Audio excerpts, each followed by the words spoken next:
hampir buta lah 2 tahun.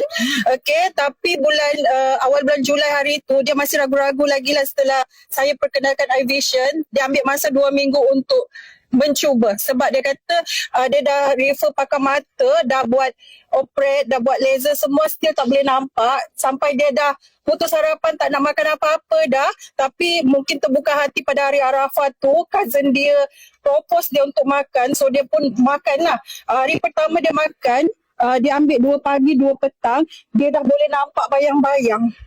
Yang sebelum ni dia tak nampak apa sebab dia punya apa-apa, dia punya kerja harian pun dia perlu bantuan orang. Dia tak boleh buat kerja sendiri. Okay, tapi dia makan sehari, tapi dia punya healing crisis tu dia rasa sangat pedih lah. Dia kata dia rasa mata dia sangat pedih sebab dia kata mata dia tu tak boleh bergerak. Kalau bergerak dia punya saraf tu tangkap. Kalau dia akan pusing kepala. Mata tak boleh bergerak, kepala yang kena pusing.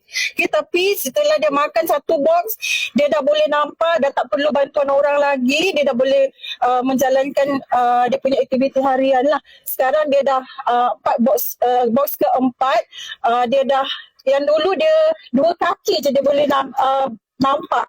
Okay, lepas dia consume tu 2 kaki je, sekarang dia dah boleh nampak jarak lebih jauh lah. Okay, setelah 4 box. Dan dia still lagi consume 2 pagi 2 petang lah, dia continue. Sebab dia dah rasa kebaikan tu. Okay, itu sahaja.